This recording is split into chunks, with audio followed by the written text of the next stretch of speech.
पनीर काठी रोल करणं अगदी सोपं आहे. एक कांदा बारीक चिरला आहे, थोड्याशा तेलात परतला, त्याच्यात एक बारीक चिरलेली मिरची आणि 1 टीस्पून आलं लसूण पेस्ट घातली. ते गोल्डन ब्राऊन झाल्यावरती त्यात एक टोमॅटो घातला आहे, तो पण परतून घेतला आहे. मग त्यात तिखट, मीठ 1-1 चमचा आणि अर्धा चमचा हळद, म्हणजे चवीप्रमाणे साधारण ते घातलं आणि चांगलं परतलं. त्याच्यानंतर एक 200 ग्रॅमचं गोवर्धनचं किसलेलं पनीर घातलं.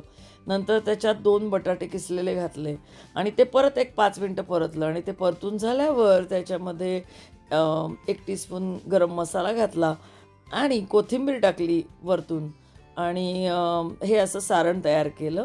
साधी कणिक भिजवली. कणिक भिजवताना 1-2 टीस्पून मैदा घातला आणि ॲक्च्युली मी पोळ्या करून घेतल्या. तुम्हाला जेव्हा हवं आहे तेव्हा दोन्हीकडनं तेल लावून तुम्ही चांगलं शेकून भाजा, थोडं थोडं तेल लावून.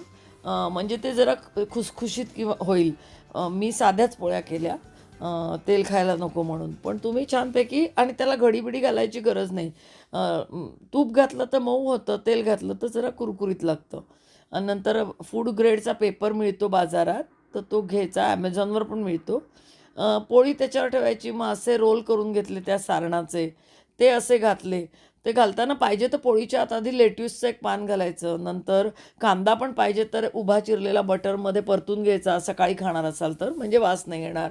आणि टोमॅटो पाहिजे तर कॅप्सिकम, हे सगळं थोडं थोडं तेलात तुपात परतून घेतलं, बटरमध्ये परतून घेतलं तरी चालेल, आपल्या आवडीप्रमाणे. मग त्याचा रोल करायचा आणि टूथपिकनी त्याला बांधायचं. अशा पद्धतीने आपली व्हेज काठी रोल तयार होतो. याच्यात पनीर असल्यामुळे प्रोटीन असतं. पण जास्त पनीर खाल्लं तर फॅट पण वाढतं, त्यामुळे जरा कॉशियसली खायचं. पण हीच रेसिपी नुसता बटाटा आणि मनाला येतील त्या भाज्या घालून पण आपण करू शकतो. पण पनीर घातलं तर पनीर काठी रोल तयार होतो आणि खायला छान लागतो. सॉस किंवा हिरवी चटणी, ज्यांना तिखट आवडतं त्यांनी हिरवी चटणी कोथिंबिरीची करायची आणि त्याला भरपूर मिरची घालायची पाहिजे तर, आणि करून ते याच्याबरोबर खायला द्यायचं, किंवा सॉस पण याच्याबरोबर चांगला लागतो.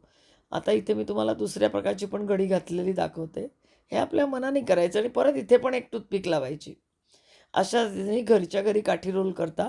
हा काठी रोल मी ChatGPTवरती रेसिपी विचारली, की गिव्ह मी सिंपल काठी रोल रेसिपी, आणि मला पनीर काठी रोल रेसिपी असं म्हटलं, तर ही रेसिपी मिळालेली आहे. तर यामध्ये कांदा तुम्ही परतताना पण घालता आणि कच्चा कांदा पण घालू शकता, किंवा किंचित बटरमध्ये परतलेला कांदा पण घालू शकता.